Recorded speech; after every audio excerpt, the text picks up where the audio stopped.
છેલ્લી વખત પૂરી શક્તિ, કારણ કે આજનું જે સત્ર છે એ ગાય દ્વારા ગામ વિકાસ એ વિષયનું છે આપણું. તો ગાય કેવી રીતે આખે આખું ગામડાની કાયા પલટ કરી શકે આપણને મનોજભાઈ સોલંકી, નામ તો પરિચિત છે જ બધા કાર્યકર્તાને મહદઅંશે, તો એમના તરફથી માર્ગદર્શન આપણને મળશે. તો જયઘોષ થઈ જાય એક વખત પૂરી શક્તિથી. જય ગૌ માતા. મનોજભાઈ રામકૃષ્ણ ટ્રસ્ટ ઉપમા મુકામે એક મોટું ટ્રસ્ટ છે, આપણે એની જાણ છે જ. એમના મેનેજિંગ ટ્રસ્ટી તરીકેની એમની જવાબદારી છે. એ સિવાય અક્ષય કૃષિ પરિવાર એ સંસ્થાના અધ્યક્ષની જવાબદારી નિભાવે છે.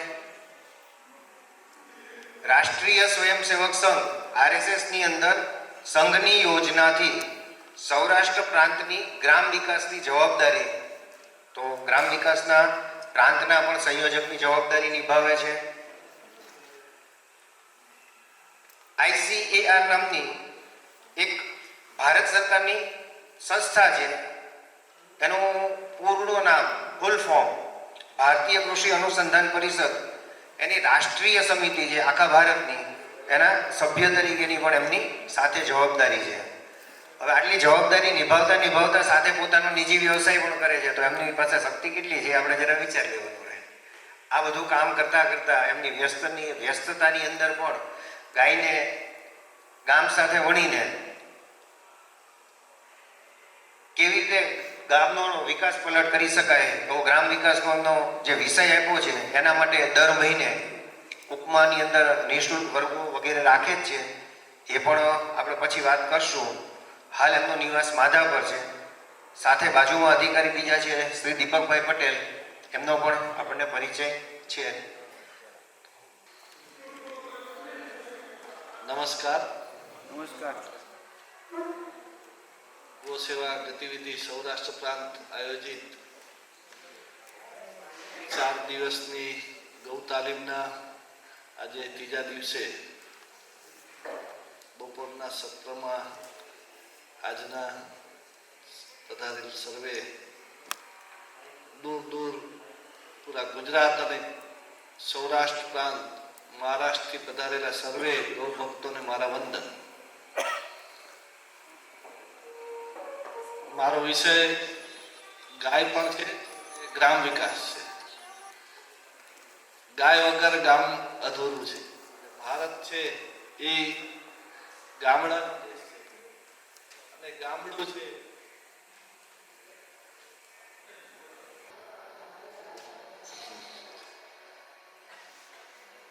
ગાય છે એ માનવ જીવનના કેન્દ્રમાં છે, ગામડાના પણ કેન્દ્રમાં છે. પરંતુ આજે આપણે જોઈએ છીએ કે ગાય એ કઈ રીતે સ્થિતિમાં આપણે જોવા મળે છે.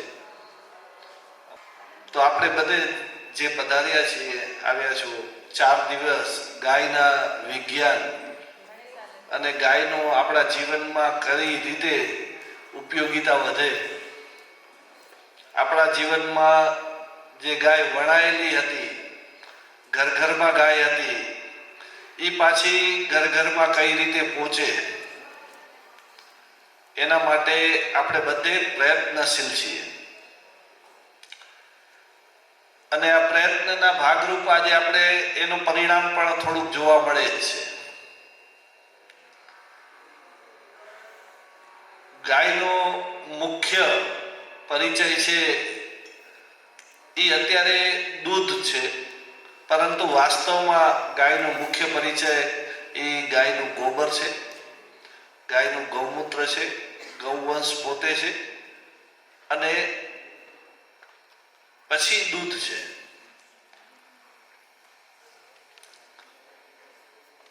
મુખ્ય પ્રોડક્ટ છે એ ગોબર ગૌમૂત્ર છે, દૂધ છે એ બાય પ્રોડક્ટ છે. પણ આજે ઉલટું ચાલે છે. અને ભારતનું ચિંતન, ભારતના વિચારો, ભારતની જીવનશૈલી એ ગ્રામ્ય જીવનશૈલી હતી. અને ગ્રામ્ય જીવનશૈલીની અંદર ઘરની અને ગામની અનેક જરૂરિયાતો, જે કહેવાતું કે ગામડું છે એ પોતાની જરૂરિયાતો 80 થી 90% ગામડામાં પૂરી થતી, એવું ગામનું સ્વાવલંબન હતું. આ સ્વાવલંબન જે છે એ કેના થકી હતું? તો એમાં મુખ્ય જો કોઈની ભૂમિકા હોય તો ગાય છે. એટલે આજે આપણે જે દુનિયામાં છીએ અને જે દુનિયા હતી એ બેનો ભેદ સમજી અને આજે આપણે શું કરી શકીએ એ વાત આપણે કરવાની છે. એક સમય હતો જ ગામડાની અંદર ગાયનું હતું, એ બધાને ખ્યાલ છે. આજે નથી એ પણ ખ્યાલ છે, પણ આપણા બધાને પ્રશ્ન એ છે કે આને પાછું ભેગું કેમ કરવું? જે છૂટું પડી ગયું છે એને પાછી ઘરની અંદર લાવવી કેમ? એ આપણા બધા માટેની ચેલેન્જ છે. ગ્રામ્ય જીવન પદ્ધતિનો આધાર હતી અને આજે એના વગર ગ્રામ્ય જીવન જે ચાલે છે, તો ફરીથી એને આધાર બનાવવાની જરૂર શું છે? શા માટે ગાયની જરૂરિયાત ઊભી થઈ? શા માટે આપણે આ વાત કરી રહ્યા છીએ? બીજા લોકો શા માટે આપણી વાત સાંભળે? આ બધું પહેલે આપણે સમજી લઈએ તો પછી બીજાને આપણે સમજાવી શકીએ. અને આ 4 દિવસની શિબિરનો મુખ્ય હેતુ જ આ છે કે આપણે પહેલે ગાયને સમજીએ અને માત્ર ઉત્પાદન ને આર્થિક દ્રષ્ટિકોણથી નહીં, એનામાં રહેલું જે તત્વજ્ઞાન છે, જે પૂર્ણ વિજ્ઞાન છે, એ વિજ્ઞાન સર્વાંગીણ દ્રષ્ટિથી ગાયને સમજવી. નકા ઘણા બધા લોકો એવા છે કે જે ગાયને પરિચિત તો છે, પણ આપણો બધાનો પરિચય કેવો છે? જે ગાયનો એક વિશાળ પરિચય હતો એમાંથી સીમિત થઈ ગયો છે, અધૂરો પરિચય છે. તો આજે મારે જે વાત કરવાની છે, ગ્રામ્ય જીવનનો આધાર કઈ રીતે ગાય હતી અને આજે આપણે કઈ રીતે થઈ શકે. તો મુખ્ય વાત આવે કે ગાય ઘરમાં શા માટે રાખતા? પેલું ચિંતનમાંથી ચાલુ થાય કે આપણે નવું કરવું છે તો આપણે રેફરન્સ તો જૂનો જ લેવો પડશે કે ભાઈ આપણી પાસે બીજી કોઈ કલ્પના નથી, આપણા પૂર્વજો જે કરતા એ જ આપણો કલ્પનાનો આધાર છે. તો ઘરમાં ગાય શા માટે હતી? તો કે એના ઉપયોગિતા હતી. ઉપયોગિતા શું શું હતી?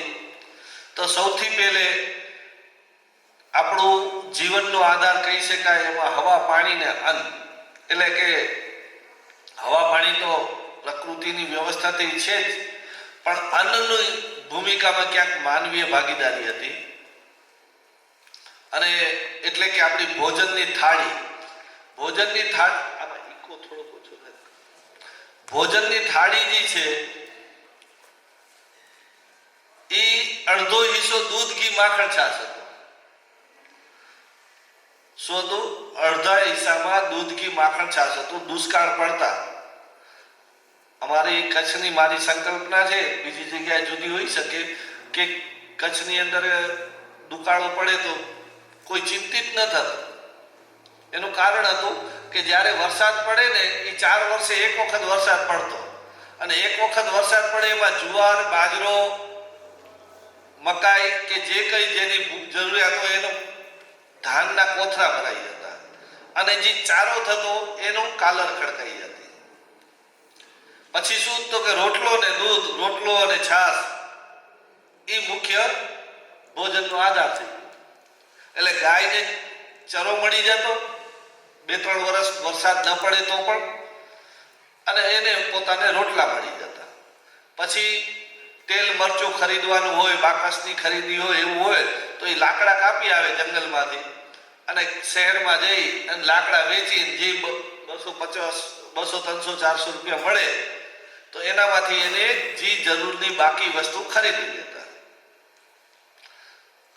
તો એક ગાય છે એ એનો આધાર હતી. અડધી થાળીનો દૂધ, ઘી, માખણ, છાશનો હિસ્સો હતો. એનાથી એને શરીરને માટેનું બધું પોષણ મળતું હતું. અડધા હિસ્સામાં શું હતું? તો કે રોટલો, ખીચડી, શાક. એ ક્યાંથી આવે? એ આવે ખેતરમાંથી. તો ખેતરની અંદર શું જરૂર પડતી? તો કે ખેતરમાં ખેડવાની જરૂર પડતી, ખેતરમાં ખાતરની જરૂર પડતી, ખેતરમાં રોગ આવે તો દવા છાંટવાની જરૂર પડતી, અને ઘરેથી આવવા જવા માટે પરિવહનની જરૂર પડતી. ખેતરમાં શું જરૂર હોય? ખેડ વિખેડ વાવણી કાપણી, બરાબર. એટલે એક માણસ અને એક બળદ એ બે ભેગા થાય એટલે ખેતરનો બધો જ કાર્યક્રમ થઈ જતો. એનાથી ટ્રેક્ટરની ભૂમિકા આવી જતી, ખેડ વિખેડ કરી લેતા અને વધારામાં 12 મહિનાનું ભેગું થયેલું છાણિયું ખાતર એ પાયામાં નાખવાનું એને મળી રહેતું. ગૌમૂત્ર, દૂધ અને છાશનો છંટકાવ કરી અને કીટરોધક દવા તરીકે પણ એનો ઉપયોગ થતો. અને ઘરેથી આવવા જવાનો આજે ખેડૂતને ખબર નથી, પણ કદાચ મોટો ખર્ચો છે ઘરેથી આવવા જવાનો. જે 50,000 થી 1 લાખ રૂપિયા છે એનો બજેટમાં ક્યાંય ખેડૂત ગણતો જ નથી. એ હોન્ડા કંપની કે જે કાંઈ બાઇક હોય એનો 50,000 થી 1 લાખ, મજૂરોની હેરફેર કરવા, પેટ્રોલ ડીઝલ, આ બધા ખર્ચા ગણો તો 50,000 થી 1 લાખનો ખર્ચો એ બળદ છે એના દ્વારા બચતો. એટલે એક બળદ છે એ 12 મહિને એને ટ્રેક્ટરના ખર્ચા ને બધા ખર્ચા બાદ કરો તો લાખ રૂપિયા તો બળદ ઉભે ઉભે એને દેતો. એટલે કે ખર્ચ બચાવતો, આજની ભાષામાં વાત કરીએ તો. બીજું શું હતું તો કે ચૂલો ચાલતો રસોઈ કરવા, શેનાથી ચાલતો? છાણાથી. ત્રીજું શું હતું કે ભગવાનને ધૂપ કરતા તો એનું છાણું લીધું, એના ઉપર ઘી કપૂર નાખી અને ધૂપ કરતા. ઘી બનાવતા તો ઘીની ચમચી ઘી નાખીને દીવો કરતા. ઘરનું બાંધકામ આવતું તો ગોબર અને માટી બે મિલાવી અને લીપણ કરતા, બાંધકામ કરતા, ચોળાઈ કરતા. એટલે સિમેન્ટ પણ એ ઘરનું હતો. સૌંદર્ય પ્રસાધન હતું તો ગાયના માખણ અને દૂધ ને એની મલાઈથી સૌંદર્ય પ્રસાધનનો ઉપયોગ સ્ત્રીઓ કરતી. નાવા માટે સાબુ જોઈતું તો એ છાણ માટીથી હળદર મિલાવીને એવું બધું મિલાવી, ચણાનો લોટ આવું મિલાવીને સ્નાન પણ થતું. આરોગ્ય માટે બીમારી તો હતી જ નહીં, પણ બીમાર ન પડવા માટેનો એક મંત્ર હતો. એના માટે રોજ ચરણામત લેતા. એ ગાયના ગૌમૂત્રથી ચરણામત મળતું. હવે મને કહો, ઘરની કેટલી જરૂરિયાત પૂરી કરી? બધી જ જરૂરિયાત આપણી છે એ બધી જરૂરિયાતોમાં એની ક્યાંક ને ક્યાંક લગભગ મોટો ભાગ, મોટી હિસ્સેદારી એની હતી. એટલે આર્થિક ઉપાર્જનથી માંડી પેટ ભરવાનો કાર્યક્રમ, આપણું ચૂલો ઈંધણનો કાર્યક્રમ, આપણો પરિવહનનો કાર્યક્રમ, આપણા ધૂપ દીપ, આ બધી જ જરૂરિયાતો હતી. હવે આજે આપણે કોઈને એમ કહીએ કે ભાઈ હવે છાણાથી ચૂલો કરો, કરશે કોઈ? અડાયા છાણામાં ધૂપ કરો, નહીં કરે. ચરણામત કોઈને કયો પીશે તો શું કરવું પડે? તમે કહો લાકડાના ગાડું છે એ લઈને જાઓ, જૂનું ગાડું હતું એ ગાડું વાપરો, તો નહીં કરે. તો એનો બદલાવ કરવો પડે. એટલે વાત જૂની સ્વીકારવા તૈયાર છે, પરંતુ એનું પરિપ્રેક્ષ બદલવું પડે. એનો આજના યુગ પ્રમાણેનું રૂપાંતરણ. આપણે કહીએ કે છાણિયું ખાતર પેલા નાખતા, હજી ઢગલા કરો, ઉકેરડા કરો તો એ કોઈ નહીં નાખે. હવે એને ગોળીની આદત થઈ ગઈ છે. હવે એને દવા તરીકે બોટલમાં જ વિશ્વાસ છે. ચૂલામાં તો ગેસની જ આદત છે. ધૂપ દીપમાં અગરબત્તી જ ખપે, ધૂપબત્તી જ ખપે. સિમેન્ટ તો ગોળીમાં જ આવવું જોઈએ તો જ થાય.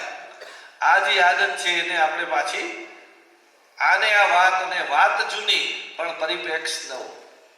એટલે પેલે આપણે આ પરિપ્રેક્ષ ક્યારે નવો બને કે જૂની વાતની અંદર રહેલું વિજ્ઞાન જાણી લઈએ. તો કે ભાઈ બિલ્ડિંગમાં કામ કરતા પણ છાણ શું કામ વાપરતા હતા, એનું વિજ્ઞાન શું હતું? તો એની અંદર એક એવો ચીકણો પદાર્થ છે જે માટીને બાઇન્ડિંગ કરે. એની અંદર એવું ફાઈબર છે કે જે એને જોડી રાખે, ક્રેક ના થવા દે માટીને. અગરબત્તી શા માટે થતી? તો કે વાતાવરણ શુદ્ધિ થતી. ઘી શા માટે થતું? તો કે વાયુ શુદ્ધિ અને ઓક્સિજન નિર્માણ માટેનો વાયુ એમાંથી નીકળતો. આ સાયન્સ આપણે જાણીએ તો આપણે એને મોડિફાઈ કરી અને આપણે ધૂપબત્તી બનાવીએ. ગૌમૂત્ર છે શા માટે પીતા? તો વાત પિત્ત કફને સમન રાખનારું છે.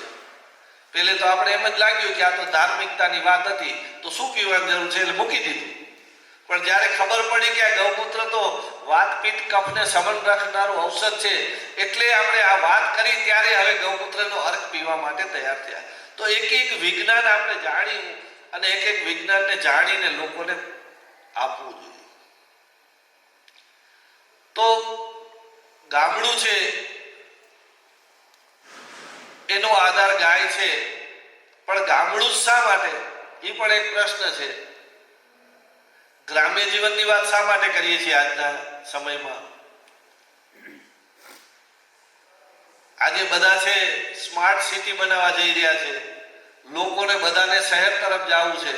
તો આપણે જો ગામડાની વાત કરશું તો આપણા ભેગા કોઈ ઊભા નહીં ને, બધા હાલ્યા છે. તો ગામડામાં જવા માટે ઊભા રાખવા હોય તો શું કરવું પડે? તો એની વાત ગામડામાં શું છે એનું માર્કેટિંગ, જેમ તમને કીધું કે ગૌ વિજ્ઞાનનું માર્કેટિંગ કર્યું, એમ ગામડાનું માર્કેટિંગ કરવું પડે. તો ગામડાનું માર્કેટિંગ શું થઈ શકે? ગામડામાં એવું શું છે જે શહેરમાં નથી? તો ગામડાની અંદર જે છે એ શહેરમાં નથી, એવું છે જીવન. શહેરમાં શું છે? પૈસો છે, સુખ સુવિધા છે, પરંતુ જીવન નથી. ગામડામાં શું છે? જીવન છે, સુખ સુવિધા નથી, પૈસો નથી. શહેરની અંદર સુખ સુવિધા છે અને પૈસો છે, તો જીવન ત્યાં લઈ જઈ શકાય ખરું? જીવન એટલે શું? જીવન માટેની શું જરૂરિયાતો છે? જીવન માટેની જરૂરિયાત છે હવા, પાણી અને અન્ન પર્યાપ્ત માત્રામાં, અને હવા, પાણી, અન્ન છે એ શુદ્ધ માત્રામાં હોવું જરૂરી છે. એક તો પર્યાપ્ત હોવું જરૂરી છે અને શુદ્ધ હોવું જરૂરી છે. તો આ પર્યાપ્ત માત્રામાં અને શુદ્ધ હવા, પાણી, અન્ન શહેરમાં છે ખરા? નથી. તમે જોજો જેટલા શહેરમાં જાતા લોકો પેલે શું કરે? પૈસા માટે કામ કરે. એ જીવનને અને સુખ સુવિધાને જોયે. પછી એક પૈસો આવ્યા પછી બીજું કામ શું કરે? પછી છે ને સુવિધા ગોતે. અને સુવિધા જ્યારે પૂરી થઈ જાય પછી શું ગોતે? પછી વોકિંગ ચાલુ થાય. એકદમ સમૃદ્ધ માણસ હશે ને, બધું વટકા આવ્યા પછી એને યાદ આવે કે જીવન તો રહી ગયું. પછી શું કરે? ફાર્મ હાઉસ બનાવે, ક્લબ હાઉસ બનાવે, પછી વોકિંગ કરવા જાય, પછી હવા માટેના કાર્યક્રમો ચલાવે, પાણી માટેનું કામ કરે. તો જીવન એને ક્યારે આવે છે યાદ? કે જ્યારે એનું બધું લગભગ જીવન પૂરું થવા આવ્યું ત્યારે એને જીવન યાદ આવે. કારણ કે એનું પેલો શું હતું? પૈસો હતો. પછી સુવિધાનો નશો હતો, સુવિધા પૂરી થઈ ગઈ તો એને તૃપ્તિ થઈ. તૃપ્તિ ક્યારે થાય? કે જીવન સ્વસ્થ થાય ત્યારે તૃપ્તિનો અહેસાસ થાય. બીમાર શરીરથી કેદી આનંદ ન થાય. તો અને જ્યારે કમાતા હોય ત્યારે તો આનંદનો વિચાર જ ન હોય. જરાક પૈસા આવ્યા પછી આનંદનો વિચાર કરવા જાય તો એને એમ થાય છે કે સુખ સુવિધામાં આનંદ હશે, પણ એમાં આનંદ મળતો નથી. અમેરિકા ફરે ને ઇંગ્લેન્ડ ફરે ને વધુ દુઃખી થાય. અતૃપ્તિ વધે. જેમ જેમ એ સુખ ગોતવા જાય એમાં તૃપ્તિ વધે. તો સાચું સુખ ક્યાં કીધું છે આપણા શાસ્ત્રોએ? પેલું સુખ તે જાતે. તો ગાય શું છે? આવા સુખની પ્રદાતા છે. તો એ કઈ રીતે છે? તો કે હવા, પાણી, અન્ન જે છે એ બનાવે છે કોણ? હવા, પાણી બને છે ને, બધાને મળે છે. કરોડો જીવો, ખરબો જીવો જે બધાને મળે છે. હવા, પાણી, અન્ન બધાનું જીવન એ જ છે ને. પશુ, પક્ષી, જીવ જંતુ, માણસ બધાને શું જોઈએ? હવા, પાણી, અન્ન. પણ હવા, પાણી, અન્ન બનાવે છે કોણ? કોણ બનાવે? પ્રકૃતિ બનાવે. પ્રકૃતિ એટલે કોણ? વનસ્પતિ. ખાલી વનસ્પતિ પ્રકૃતિ છે? તો પ્રકૃતિ એટલે કોણ? સૂર્ય, ચંદ્ર, વરસાદ. પ્રકૃતિ એટલે 84 લાખ જીવો. પ્રકૃતિ એટલે પ્રકૃતિ કયા રૂપમાં છે? પ્રકૃતિ જીવોના રૂપમાં છે. પ્રકૃતિ 84 લાખ જીવોના રૂપમાં વિદ્યમાન છે, કાર્યરત છે. આ બધું કરે છે કોણ? કરે છે જીવ કરે છે ને. આપણા વેદો એટલે આપણે જ સર્જક છીએ અને આપણે જ ભોગતા છીએ. આપણે જ આ જગતના રચયિતા પણ છીએ ને આ જગતને ઉપયોગ કરવાનો પણ આપણને અધિકાર છે. એટલે આપણે સામાન્ય નથી. આપણે શું છીએ? આપણે જ ભગવાન છીએ. આપણે બધા ભેગા થઈએ એટલું જ કામ કરવાની જરૂર છે. એકલા છીએ એટલે આપણે અધૂરા છીએ. અધૂરા છે એ આપણી કમજોરી છે. એટલે કહેવાય ને પૂર્ણસ્ય પૂર્ણમિદમ. આપણે પૂર્ણમાંથી આવ્યા છીએ અને પૂર્ણમાં આપણું લક્ષ્ય શું છે? ભગવાનને પ્રાપ્તિ કરવી. ભગવાનને પ્રાપ્તિ કરવી એટલે પૂર્ણતા તરફ જવું. એક પૂર્ણ શક્તિ છે એના તરફ આપણને જવું. તો આપણે અપૂર્ણ છીએ એ આપણને ખબર હોવી જોઈએ. અને પૂર્ણ થવા માટે મારે ભગવાનને મળવું છે તો ભગવાન કોણ છે એ ખબર હોવી જોઈએ. તો ભગવાન છે 84 લાખ જીવો. પણ આ 84 લાખ જીવમાં બે જીવનું એક વિશેષ મહત્વ છે. એક છે માનવ અને એક છે ગાય માતા. 84 લાખ જીવોમાં આ બે આપણા શાસ્ત્રોની અંદર જેટલી પણ વાતો છે ને આ બે જીવની વાતો છે. એક પણ શાસ્ત્ર એવું નથી કે જેને ગાયની વાત ન કરી હોય. એક પણ મહાનુભાવો આપણા શાસ્ત્રોના જેટલા પણ દેવી દેવતાઓ છે એ બધા દેવી દેવતાઓનો સંબંધ ક્યાંક ને ક્યાંક ખાસ કરીને ઉત્પત્તિનો સંબંધ છે એ ગાયથી જોડાયેલો છે.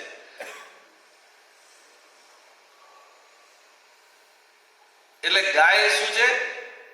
જગતના 84 લાખ જીવનો સૌથી પવિત્ર જીવ એટલે ગાય. માણસથી પણ પવિત્ર. અને જગતના 84 લાખ જીવમાં મહત્વનો જીવ એટલે માનવ. પવિત્રતા અને મહત્વતાની સાથે મળે બે જીવનું મહત્વ છે. માણસ શું કામ મહત્વનો છે? કારણ કે માણસને છે ને આ 84 લાખ જીવોની ગાડી જે છે, આ ખરબો વર્ષ સુધી આ સંસાર ચાલે, આ સંસારની જે રચના ચાલે છે, આ વ્યવસ્થા ચાલે છે, એક ધારા પ્રવાહ જીવનરૂપી ધારા પ્રવાહ વહે છે. એની ડ્રાઇવિંગ સીટમાં કેને બેસાડ્યો છે? એ ગાડી ચલાવનાર માણસ છે. માણસ ધારે તો આ જગતને સ્વર્ગ બનાવી શકે અને માણસ ધારે તો આ જગતને નરક બનાવી શકે. નરકને સ્વર્ગ બનાવનાર કોણ છે? માણસ.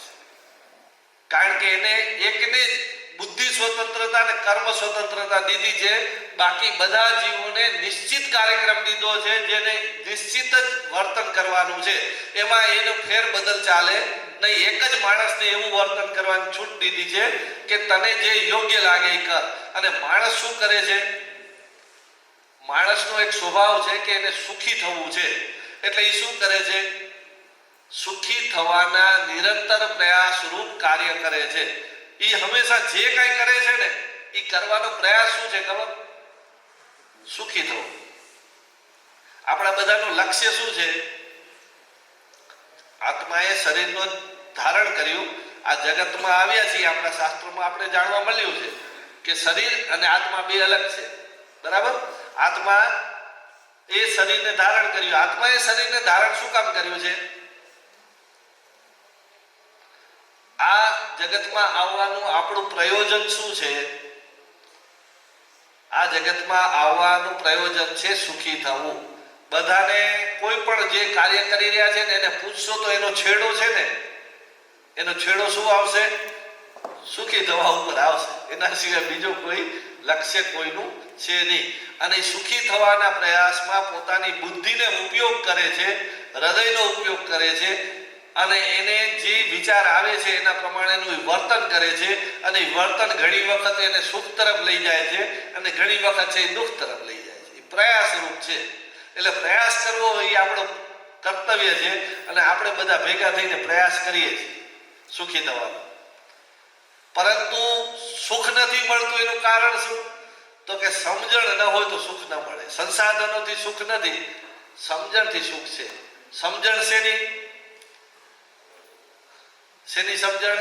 તો કે આ જગતની રચના શું છે ને એ જો સમજાઈ જાય તો જીવન સહજ સરળ બની શકે. મારે કરવાનું શું છે? તો મારે અહીંયા જગતમાં આવ્યો છું, પહેલે જગત શું છે એ તો જાણવું પડે ને, પછી હું કાંઈક કામ પ્રારંભ કરું તો આપણે જગતને જાણવું, જગતને સમજવું, જગતની વ્યવસ્થાને સમજવી, જગતમાં મહત્વનું શું છે તો જીવન છે, તો જીવનને સમજવું, તો હવા પાણી અન્નનું મેનેજમેન્ટ શું છે એને સમજવું. એ જો સમજાઈ જાય તો શું થાય તો જીવન સહજ અને સરળ બને અને આનંદની પ્રાપ્તિ થાય. અને ન સમજાય તો આપણે સમજ્યા વિચાર્યા વગર કરીએ તો કોઈકની પાછળ હાલીએ તો ક્યારેક ખાડામાં પડીએ, ક્યારેક કોઈક ઊંચો જાય તો એની પાછળ ઊંચા પણ થાય. એટલે કોઈકની પાછળ હાલવું એ આપણો ક્રમ નથી. દરેક વ્યક્તિનું પોતાનું ચિંતન હોય અને પોતાનું ચિંતન છે એ સુખી થવા તરફનું હોય અને સુખી થવાનો રસ્તો છે સમજવાનો ક્રમ. આપણા શાસ્ત્રોએ શું સમજ્યા હતા, હિન્દુ ધર્મ શું છે, હિન્દુ ધર્મ શેની સમજ છે તો હિન્દુ ધર્મ છે એ પ્રકૃતિની સમજ છે. એક એક જીવની એને શું થાય છે આપણા વેદોની અંદર બધા કાર્ય જીવનના કાર્યોનું સમજણ આપી છે. આપણા શાસ્ત્રોમાં આખા જગતની રચનાને સમજ્યા છે.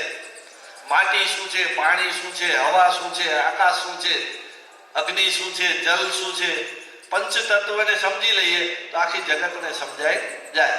અને બીજું કીધું છે કે આપણે આપણી જાતને સમજી લઈએ તો પણ જગતને સમજવું સહેલું છે. તો આ સમજણથી સુખી થવાય ને આ સમજણ છે એ પ્રકૃતિની સાથે ભાગીદારી કરવા માટે જરૂરી છે. આપણે શું કરવાનું છે, આ જગતની વ્યવસ્થા ચાલે છે એમાં આપણે ભાગીદારી કરવાની છે. એટલે એની સાથે જે કાર્ય હવા પાણી અન્નનું બને છે એની સાથે ભાગીદારી કરવાની. શું કામ કરવાની છે તો કે મારે વારંવાર આ જગતમાં આવવું છે. આ જગતમાં કેટલી વાર આવવાનું છે? વારંવાર. પુનરપી જનનમ પુનરપી મરણમ. મારે વારંવાર આ જગતમાં આવવું છે. એટલે અને મને વારંવાર શું પ્રયાસ કરવાનો છે? સુખી થવાનો પ્રયાસ કરવાનો છે. અને સુખ માટે હવા પાણી અન્નનું મેનેજમેન્ટ એ પ્રાથમિકતા છે. પછીથી છે એ સુખ સુવિધાઓ છે. પેલે જીવન જ ન હોય તો શું થાય? તો એના માટે એવું છે કે આ જ્યારે જન્મીએ છીએ ત્યારે આત્માનું કાર્ય છે પણ એ કેના માધ્યમથી થાય છે? શરીરના માધ્યમથી થાય છે.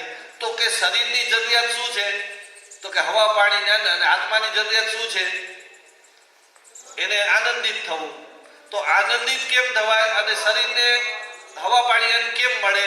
તો આ બે કામ જો હવા પાણી અન્ન માટે છે એ પ્રકૃતિને સમજી પ્રકૃતિની હવા પાણી અન્નની વ્યવસ્થા ચાલે છે એના ભેગા જોડાઈ જઈએ તો આપણે હવા પાણી અન્ન પર્યાપ્ત માત્રામાં શુદ્ધ માત્રામાં મળે. અને આ પ્રકૃતિ જ્યાં હોય એની સાથે રહેવું. તો ગામડામાં શું છે? પ્રકૃતિ છે. તો ગામડામાં હવા પાણી અન્ન સહજતાથી ઉપલબ્ધ છે તો ઉમાં આપણું જીવન છે એ સહજ રીતે જશે. તો આનંદ સ્વસ્થ શરીર હશે તો પછી આપણી બીજા આનંદની આપણી સુખ સુવિધા રૂપી આનંદ પણ આપણે લઈ શકશું. મીઠાઈઓ પણ ખાઈ શકશું, ગાડીમાં ફરી શકશું, સંબંધોનું નિર્વાહ કરી શકશું.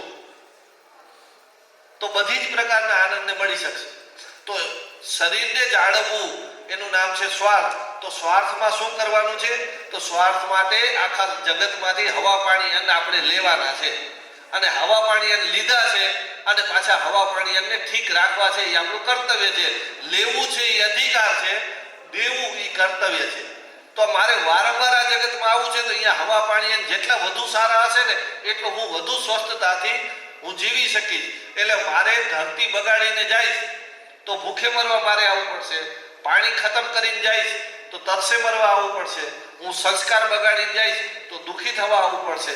હું જો જમીન પાડીને સંસ્કારો સારા કરવાના પ્રયાસ કરીશ તો મારું આવતો જન્મમાં આ જન્મમાં જેટલું સુખ છે એનાથી વધારે જ સુખ મળશે. અને આત્મા શું છે? આત્માને પ્રવાસ કરવાનો છે. આ ગાડી, આ શરીર છે એ ગાડી છે, એ પ્રવાસ કરે. તો ગાડીને હવા પાણી અન્ન જોઈએ એટલું જ છે, બીજું કાંઈ એને વધારે જરૂરિયાત નથી. તો બાકીની જરૂરિયાત કેની છે? બાકીની જરૂરિયાત છે એ આત્માની છે. ને આત્માને જોઈએ છે પરમાર્થ. પરમાર્થ શું છે તો પરમાર્થથી સંતોષ અને તૃપ્તિ મળે. અને પરમાર્થ એટલે કે પોતાના સિવાય બીજા માટે જીવવું. પોતાના સિવાય બીજા માટે જીવવું એનું નામ છે પરમાર્થ. અને બીજા માટે જે કાંઈ કરવું બીજા માટે કરશું એટલે વારંવાર આપણે જગતમાં આવશું 84 લાખ જીવો માટે કરશું તો જીવો માટે કરશું તો એ અંતે તો કુલ મળીને આખું જગતનું વાતાવરણ માટે છે તો બીજા માટે કાંઈ પણ આપણે કરશું તો એનાથી આપણને સંતોષ મળશે, તૃપ્તિ મળશે ને અંતે આનંદની પ્રાપ્તિ થશે. અને એ પણ કયો આનંદ? જરીક આનંદ આપણે કોઈ પિક્ચર જોઈએ, સારો કાર્યક્રમ કરીએ, થોડુંક ખારું ખાઈએ તો કેટલો આનંદ આવે છે. તો આપણે નિરંતર આનંદ જોઈએ છે, નિજાનંદ, પરમાનંદ, શાશ્વત આનંદ. આની આપણી શોધ છે. આપણે બધા શેની શોધ કરી છે? નિરંતર આનંદની શોધ કરી છે. અને નિરંતર આનંદ છે એ પરમાર્થના કાર્ય વગર ન થાય. તો ગામડાનું જીવન શું છે ખબર છે? એ સ્વાર્થ પણ છે અને પરમાર્થ પણ છે. શહેરનું જીવન શું છે? ખાલી સ્વાર્થ છે. એટલે એમાં આપણે તૃપ્ત નથી થતા. આપણે શેની શોધ? મૃગ છે ને એ કસ્તુરીની શોધમાં ભટકે છે. માણસ શેની શોધમાં ભટકે છે? સંતોષ અને તૃપ્તિ ને સુખની શોધમાં ભટકે છે. તો સંતોષ અને તૃપ્તિનો માર્ગ છે કે પરમાર્થનું બીજા માટે કામ કરવું. અને એવું આપણો વ્યવસાય હોય કે જે વ્યવસાય આપણને સ્વાર્થ અને પરમાર્થ બંને આપે. કમાવા આજીવિકાના છે ને 4 પ્રકાર છે. એક આજીવિકા એવી છે કે મારું એ કલ્યાણ કરે, આપણું કલ્યાણ થાય એવું તો આપણે આજીવિકા લઈએ કે આપણું એ કલ્યાણ કરે ને સામેવાળાનું મારો વ્યવસાય જગતનું પણ કલ્યાણ કરે. એવો એક આજીવિકા નંબર 1. બીજી આજીવિકા છે મારું એ કલ્યાણ કરે અને સામેવાળાને કોઈ નુકસાન ન કરે. ત્રીજા નંબરની આજીવિકા છે મારું કલ્યાણ કરે પણ સામેવાળાનું પણ નુકસાન અથવા સર્વનાશ કરે. અને ચોથી હમણાં નવા પ્રકારની આજીવિકા નીકળી છે જે પોતાનું એક સર્વનાશ કરે અને સામેવાળાનો સર્વનાશ કરે. આપણે કેટલે નીચે હાલ્યા ગયા? ચોથી કેટેગરીમાં પહોંચી ગયા છે ને કે જેમાં આપણને ખબર નથી કે મારું હિત શેમાં છે, મારે શું ખાવું જોઈએ ને શું ન ખાવું જોઈએ. આજે પૈસા હોવા છતાં આપણે પેલે ગુણવત્તા નથી પૂછતા, પેલે ભાવ પૂછીએ છીએ. દુકાન જઈને શું પૂછીએ? તમે કેની ગુણવત્તા પૂછા કરી? તો તમને ખાવું પેટમાં છે, તમારા જીવન માટે તમે શું શોધવાનું હોય? ગુણવત્તા શોધવાની, શુદ્ધતા શોધવાની. પણ આપણે પેલું શું પૂછીએ? ભાવ. તો ભાવ પ્રમાણે પછી માલ આવે. તો આપણી આવી સમજણ, નાનકડી સમજણ જો ન હોય તો શું થાય? પૈસા એમને પડ્યા હોય અને આપણે હાલતા થઈ જાય તો પછી યાદ આવે કે આ પૈસો તો મારો કડે તો હતો, મેં શુદ્ધ કેમ ન ખાધું? કેન્સર થાય ને તો એ યાદ આવે કે મારે શું ખાવું જોઈતું હતું, શું નહોતું ખાવું, મેં શું કરવું જોઈતું હતું ને શું નહોતું કરવું. એટલે એ પછી શું છે? એનું નામ છે રાંડિયા પછીનું ડાપણ. ભારત રાંડિયા પછીના ડાપણનો દેશ નથી, એ પ્રિવેન્શનનો દેશ છે. એનું ચિંતન, એનો એક એવો વાહક છે, એવો આપણે વારસો મળ્યો છે. એ વારસામાં આ બધું ચિંતન મળ્યું છે. હું જે વાત કરું છું આ ચિંતનની વાતો છે. માણસે શું કરવું જોઈએ અને ચિંતનની વાત આપણે વારસોમાં શાસ્ત્રોથી મળી છે, આપણા બાપ દાદાથી મળી છે, આપણા માતા પિતાથી મળી છે. એ વાતને આપણે પકડી નથી એટલો જ ભૂલ છે. મળી તો છે બધાને પણ પકડી નથી. પકડી ગઈ છે આ જાહેરાત થાય ને એ પકડી છે. માં કે ન પકડીએ, દાદી કે ન પકડીએ, દાદા કે ન પકડીએ, સાસુ કે ન પકડીએ, પણ આપણે કેનું પકડીએ? ટીવી વાળાનું પેલે પકડીએ જે પોતા માટે કંઈક કરી રહ્યા છે. તો આવું ગ્રામ્ય જીવન છે એ એવું છે કે જેમાં સ્વાર્થ અને પરમાર્થ થાય. તો હવે સ્વાર્થ અને પરમાર્થની આજીવિકા વાળા વ્યવસાયો કયા? જેમાં બે હોય, મારા આત્માને પણ આનંદ મળે, પરમાર્થનું કામ થાય, મોટું કામ થાય અને મારું શરીરનો નિર્વાહ થાય, મને કપડાં મળે, ગાડી મળે, બધું મળે, એવી રીતનું હોય. તો એનું નામ એવા કયા વ્યવસાયો છે કે જેને આ 4 વ્યવસાય, તો ભારતના મૂળભૂત વ્યવસાય હતા 4. એક હતું કૃષિ. સૌથી જગતનો ઉત્તમમાં ઉત્તમ વ્યવસાય હોય તો કૃષિ. પણ કઈ? જૈવિક કૃષિ, ગાય આધારિત કૃષિ, પ્રાકૃતિક કૃષિ. બરાબર. બીજો વ્યવસાય છે પશુપાલન. ત્રીજો વ્યવસાય છે ગ્રામોદ્યોગ. ચોથો વ્યવસાય છે હસ્તકલા. આ 4 વ્યવસાયોનો આ દેશ હતો. અને આ 4 વ્યવસાય ભારતની અંદર એટલા બધા સમૃદ્ધ ને સ્વસ્થ હતા જેનાથી આ દેશ સોનાની ચીડિયાનું પદ પ્રાપ્ત થયું હતું. દુનિયાના લોકો આ ભારતમાં આ પ્રકારના વ્યવસાય શીખવા માટે આવતા હતા અને આ પ્રકારના વ્યવસાયો આપણા ઋષિ મુનિઓએ તપ સાધનાથી ચિંતન મનનથી જંગલમાં બેસીને આપણા ઋષિ મુનિઓ વૈજ્ઞાનિક હતા. જુદા જુદા પ્રકારના સામાજિક, પર્યાવરણીય, રાસાયણિક, ગણિત બધાના તત્વોના જ્ઞાતા હતા અને ઋષિ મુનિઓ જંગલમાં બેસીને અને પ્રકૃતિમાંથી શીખ્યા હતા. એ કોઈ પાઠશાળામાં શીખ્યા નતા. એ માત્ર ને માત્ર પોતાની અંદરના વિકારોને નિર્મૂલન કરી દે. માનવીય વિકારો નીકળી જાય તો આપણે શું થઈ જઈએ? પ્રકૃતિ થઈ જાય. જેવા પ્રકૃતિ થઈ જાય એટલે તમે જે પ્રશ્ન પૂછો એનો જવાબ તમને ચિત્ર સ્વરૂપે દેખાય. કારણ કે તમે ભગવાન બની જાઓ, પૂર્ણ રૂપમાં આવી જાઓ. તમે માનવ રૂપમાં છો એટલે તમને એક પ્રકારના લોભ, મોહ, માયા, મત્સના ચશ્મા પહેરેલા છે એટલે આપણને સાચું દેખાતું નથી ને સમજાતું નથી. ઋષિ મુનિ શું કરતા? એ જંગલમાં જાતા, ચાતુર્માસમાં ધ્યાન સાધના કરતા, પ્રકૃતિની વચ્ચે રહેતા એટલે પ્રકૃતિ બનતા. વિકૃતિની વચ્ચે રહ્યો તો સિમેન્ટમાં જંગલમાં રહીને કેની પ્રકૃતિની વાત થાય? થાય તો પણ સમજાય તો અનુભવાય નહીં. તો પ્રકૃતિની વચ્ચે રહેવાથી જ્યાં એક આભામંડલ અને ઓરા ઊભી થાય છે, એ ઓરા છે ને એ માણસને માણસ બનાવવા માટે મદદરૂપ કરે છે.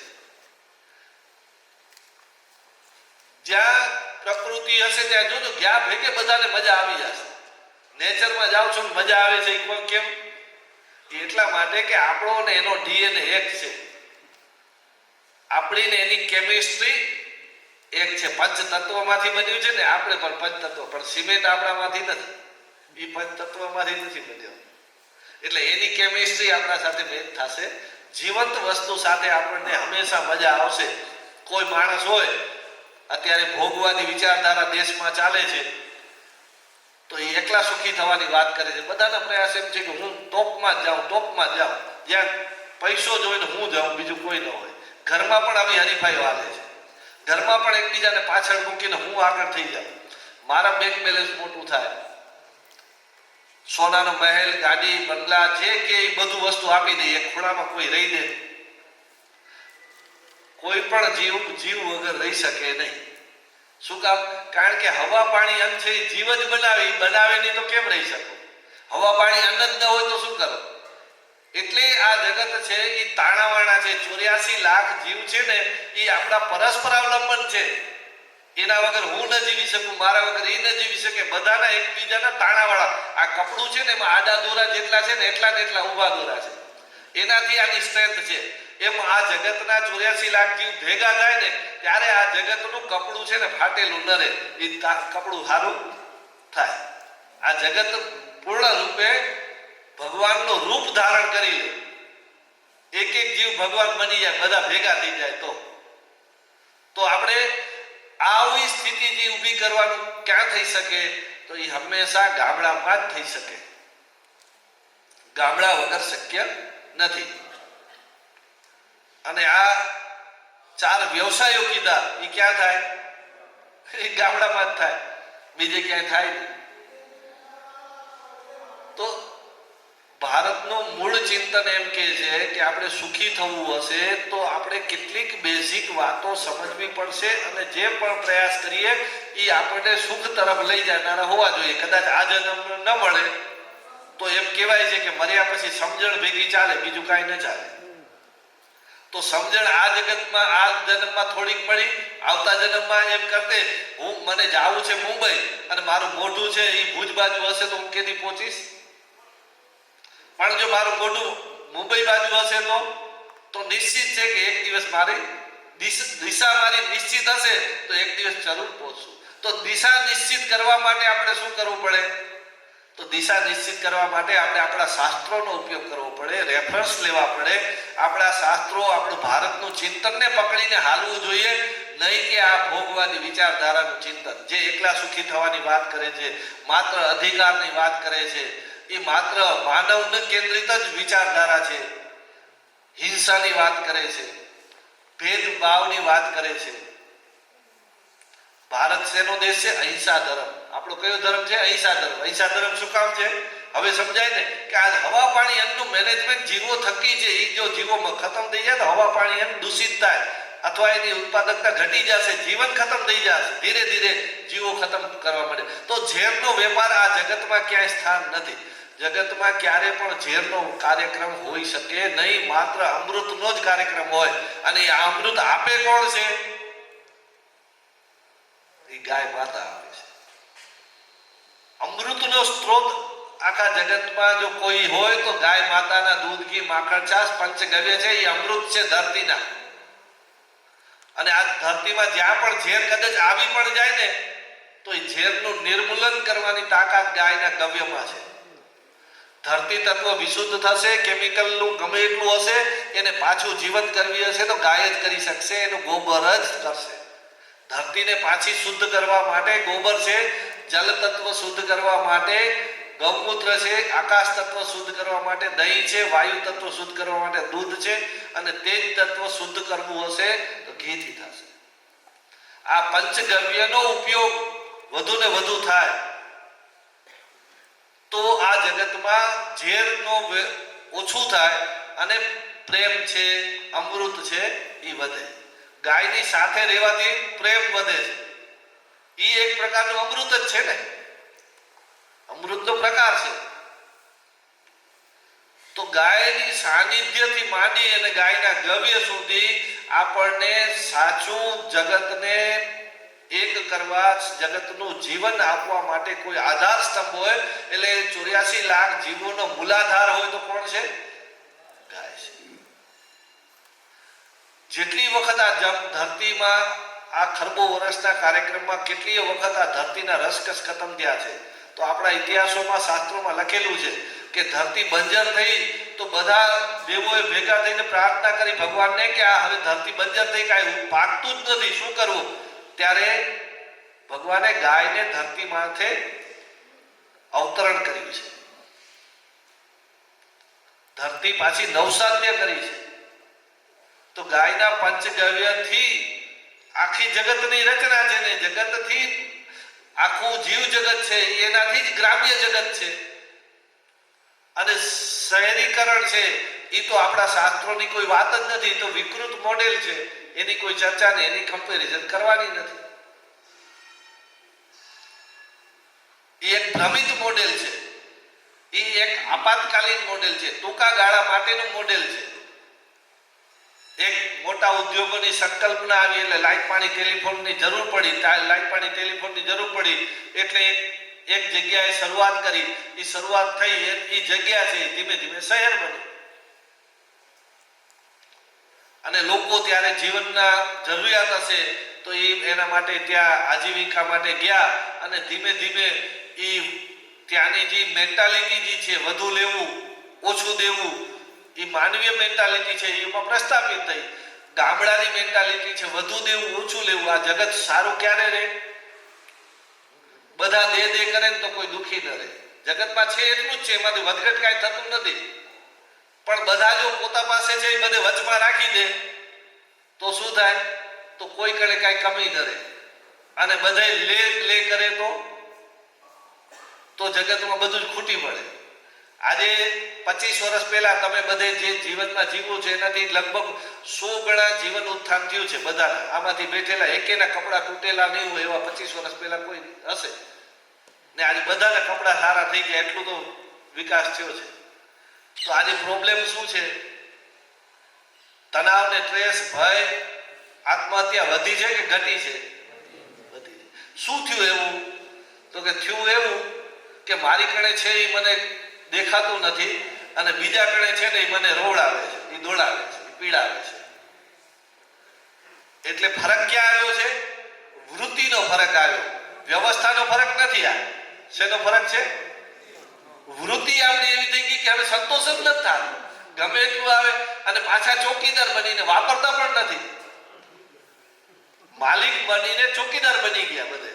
પેલા માણસ માલિક હતો, હવે ખાલી ચોકી કરે છે. વાપર મરે ત્યાં સુધી એમને પાછું પડ્યું હોય. ક્યાંક બેંકમાં તો ખબર, બેંકો પાસે એવા નાણાં મળે છે કે કોઈ લેવા નથી આવતું. તો તો પછી ભેગું કરવાનું શું કામ? તો કે મારી વૃત્તિ હતી ને એટલે મેં ભેગું કરી. મને ખાવા માટે નતું ખપતું, મારી વૃત્તિને પોષવા માટે હું ભેગું કરું. હું દોડું છું શેના માટે? ઓલો ગાજર ગધેડાની આગળ ગાજર બાંધી દે ને, એક વખત ગાજરનો ટુકડો ખવડાવી દે, પછી આમ ગાજર આગળ લટકાવી દે, બસ પછી એટલું કાપી છે એને દોડવા માટે. એમ માણસ માટે એક સુખ સુવિધાની લાલચ, લોભની દ્રષ્ટિના ચશ્મા પહેરાવી દીધા, બસ પછી માણસ દોડ્યા રાખે. આપણે ચશ્મા ઉતારવા હોય તો શું કરવું પડશે? પ્રકૃતિની વચ્ચે જવું પડશે, આપણા શાસ્ત્રો, આપણા ધર્મોને વાંચવા પડશે, આપણું તત્વજ્ઞાન, ભારતનું મૂળ ચિંતન તરફ આવવું પડશે, ગાય તરફ આવવું પડશે. અને આ ગાયનું જેવું સેવન અંદર જશે ને અમૃત, તો ઝેર બધું નીકળવા પડશે. એટલે ગાય સામાન્ય તાળાની ચાવી છે. જ્યારે જ્યારે તાળું લોક થઈ જાય ને તો એને ખોલવા માટે ગાય વગર ખુલશે.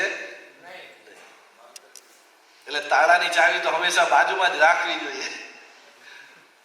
તો આ તાળાની ચાવી છે ગાય આધારિત ગ્રામ વિકાસ. જે આ 4 વ્યવસાય જે કીધા, એ 4 વ્યવસાયમાં ખેતી, એક દાણો વાવો 4 મહિનામાં કેટલા ગણા કરી દે? 200 ગણા, 500 ગણા, 1000 ગણા કરી દે. બરાબર ને? આજે પણ કરે છે. પેલા શેનાથી કરતી? ગાયનું અમૃતથી ખેતી થતી. આજે ખેતી શેનાથી થાય છે? ઝેરથી ખેતી થાય. શું ફરક પડ્યો?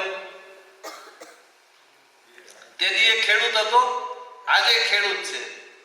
તેદી અમૃતથી ખેતી થતી હતી, આજે ઝેરથી ખેતી થાય. તેદી 500 દાણા થતા હતા, આજે 500 દાણા થાય. અને તેદી ખેડૂતનો પરિવાર 25 જણાનો હતો, કપડા થીગડા વાળા હતા, ખેડૂતના દીકરાને દીકરી દેતા હતા. આજે તો ગાડી વાળો છે, સિમેન્ટના સારા મકાનો છે, બંગલા છે, પણ દીકરી નથી દેતું. કોણ નથી દેતું? ડોક્ટરના ઘરેથી ના આવે, વકીલના ઘરેથી ના આવે, શિક્ષકના ઘરેથી ના આવે, એ સમજ્યા. પણ ખેડૂતને ખેડૂત જ દીકરી નથી દેતો. એનું શું કારણ? એ ચિંતન કરવા જેવું છે ને કે ભાઈ આવું કેમ? કારણ કે, અને બીજું કે ખેડૂતનો દીકરો જેથી ગૌબર ગૌમૂત્ર ખેતી થતી, ખેડૂતનો દીકરો ખેડૂત બનતો હતો. આજે ખેડૂતનો દીકરો ખેડૂત નથી બનતો. ખેડૂત કે છે છોકરા તું એન્જિનિયરિંગ ભણ, ખેતીમાં કાંઈ નથી. તેદીની ખેતી હતી, એનું રૂપ તમે યાદ કરો છો કેવું હતું, અને આજની ખેતીનું રૂપ શું છે? આજની ખેતીનું રૂપ છે શમશાન. પેલાની ખેતીનું રૂપ હતું નંદનવન. તો ઝેરથી શું થાય? શમશાન બને. અમૃતથી શું થાય? આટલું સીધું સરળ, આમ દીવાલ આપણે જોઈ શકીએ એવું, નરી આંખે દેખાય એવો ફેર છે.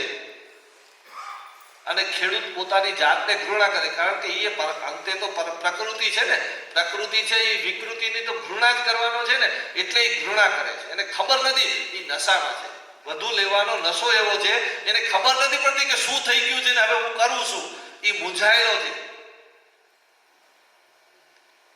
પણ એ કેટલાક વર્તન તો એને નક્કી કરી દીધા કે છોકરાને ખેતીમાં નથી દેવો, દીકરી ખેડૂતને નથી દેવી, અને તેથી બધા દેતા હતા. તે દિવસે અનાજ ખાઈને શું થતું હતું? તો કે તે દિવસે જે અનાજ ખાતા એમાંથી કોણ પેદા થતા? તો કે સાધુ, સંત, સુરા, તેજસ્વી લોકો પેદા થતા, ત્યાગી, સમર્પિત. આજે કોણ પેદા થાય? તેદીની ખેતીથી શું થતું હતું? અમૃત પીતા. એમાં એક માતા 10 બાળકને જન્મ આપીને 100 વર્ષ સ્વસ્થ રહેતી હતી. શું હતું? આજે એક માતાને બાળકને જન્મ આપવા શું કરવું પડે છે? હોસ્પિટલમાં જવું પડે છે. આ ભેદ સીધો દેખાય છે. છતાં આપણે હજી ખેતીની લડાઈ લડીએ છીએ. આટલું બધું એકદમ હજી, કારણ કે નશામાં જે પૈસા એક જ. ખેતીને પૈસાથી ભૂલવી શકાય જ નહીં. અને બીજું કે હું કરું છું, હું પણ આમાં આવી ગયો છું. ખેતી ક્યારેય ખેડૂત કરી શકે જ નહીં. ખેડૂત ખેતીમાં ભાગીદારી કરી શકે. આ ખેતી કરે છે એટલે ભગવાને કીધું તથાસ્તુ તું કર. તો એ હવે ગુણ ઉપાડીને થાક્યો છે. નકા હવામાં 78% નાઇટ્રોજન હવામાં જ છે, એને ખબર નથી. અને ગુણ ઉપાડે છે, ડીએપી ને, યુરિયા, નકા ડીએપી ની યુરિયા કેવું પાકે? આ અમૃત પાકતું તો અહીંયાથી ઝેર પાકે છે. અને એ આપણે ખાધું એટલે આજે 60 કિલો 100 કિલો 200 કિલો વજન ઉપાડનાર 20 કિલા ઉપર આવી ગયા. કોરોના જેવો નાનકડો વાયરસ છે એ બધાને ઘરમાં પૂરી દીધા. આવડી મોટી શક્તિ આપણી કેમ હાલી ગઈ, ક્ષીણ થઈ ગઈ? તો આ પ્રકૃતિનું ધાવણ બંધ કરી દીધું. ખેતી છે પ્રકૃતિનું ધાવણ ધાવીને થાય. પંચ તત્વમાંથી બને ખાતર, એ ખાતરનું ધાવણ ધાવીએ અને એમાંથી હજારો તત્વો મળે. એ હજારો તત્વો બલશાલી બનાવે, રોગ પ્રતિકારક શક્તિ આપે, ઇમ્યુનિટી વધારે, ઉત્પાદન શક્તિ આપે. અને અત્યારે તો NPK 3 નાઇટ્રોજન, પોટાશ, ફોસ્ફરસ ગુણું ધાવીને ખેતર કેટલું પેટ ભરે. અને ખેતરમાં પેટ ન ભરાય તો છોડનું કેવું ભરાય? અને છોડમાંથી દાણા બનાવે તો આપણું શું પેટ ભરાય? આપણે એમ થાય કે દાણો ખાધો ખરો, પણ કુપોષણ છે એ મધ્યાહન ભોજનથી પૂરું નહીં થાય. જૈવિક ખેતીથી કુપોષણ જશે. કોઈને ખાવા નથી પડતું એવું નથી, ખાવામાં પોષક તત્વ નથી ને ગાય ને પ્રકૃતિ દ્વારા ન થઈ શકે. એટલે આપણે ગાયની વાત કરું, બીજું કે ભાઈ એની ઇકોનોમીની વાત કરું, આ ખેતીની ઇકોનોમીની વાત કરી કે સમૃદ્ધ જગતનો આનાથી મોટો સમૃદ્ધ વ્યવસાય ખેતી જેવો કોઈ નથી. ધંધામાં 10%, 20% નફો, 200 ગણા 500 ગણા એ 4 મહિનામાં. તો આના જેવો સમૃદ્ધ વ્યવસાય કોઈ નથી. અને એ હતો ને એટલે દેશ પાસે અઢળક ધન હતું. બીજું પશુપાલન. પશુપાલન એટલે શું? તો કે જે વૈજ્ઞાનિકો રોકેટમાં જઈ આવે, કેટલા અનુસંધાનો કર્યા, કેવડા બ્રિજો બનાવ્યા, કેટલું બિલ્ડિંગો બનાવી નાખ્યા, પણ દૂધ બનાવી શક્યું કોઈ? અને ગાય માતા કે કોઈ પણ પશુ શું કરે? લીલો કચરો કે એઠવાડ કે કાંઈ પણ તમે ખવડાવો 6 કલાકમાં તમને અમૃત હાથમાં દઈ દે. અમૃત બનાવવાની ફેક્ટરી ગરીબ કેમ હોઈ શકે? હે, અમૃત બનાવવાની ફેક્ટરી જે સામાન્ય જાદુ છે. આ તો હું હમણાં છાપામાં જાહેરાત દઉં, એક મેં પેટી બનાવી છે, એની અંદર લીલો કચરો ને એઠવાડ ને સૂકો કચરો બધું નાખજો, તમને એમાંથી દૂધ મળશે ને એમાંથી ગોબર મળશે ને ગૌમૂત્ર મળશે. તો કેટલા લોકો લેવા આવે? તો આ ભગવાનનું વરદાન છે. આ સામાન્ય નથી. માણસ કોઈ એવું મશીન બનાવે તો ઇલેક્ટ્રિક થી ચાલે ને પાછું એક બગડી પણ જાય. આ તો કાંઈ નહીં. એક વખત તમારે ઘરે આવ્યા પછી તમારી પેઢી દર પેઢી તમારું કેદી અક્ષય પાત્ર દે કે કે દિવસે આ ફૂટશે નહીં. એના એક ગાય પોતાના જીવનકાળ દરમિયાન 10-12 બચ્ચા દઈને જાય. એટલે ન ફૂટે એવું વરદાન અક્ષય પાત્ર કહેવાય. તો એ અક્ષય પાત્ર આપણું રોડ ઉપર ભરે છે, એટલે જ આપણે દુઃખી છીએ. આપણે દુઃખ શેનું છે? મેં તમને જે વાત કરી ને, સમજણ નથી. આપણે એક એક જીવને સમજવાની જરૂર છે. આ કપડાને સમજશું નહીં તો હાલશે, બૂટને નહીં સમજીએ હાલશે, આપણે ગાડી બંગલા નહીં સમજીએ તો હાલશે. સમજવાની જરૂર છે.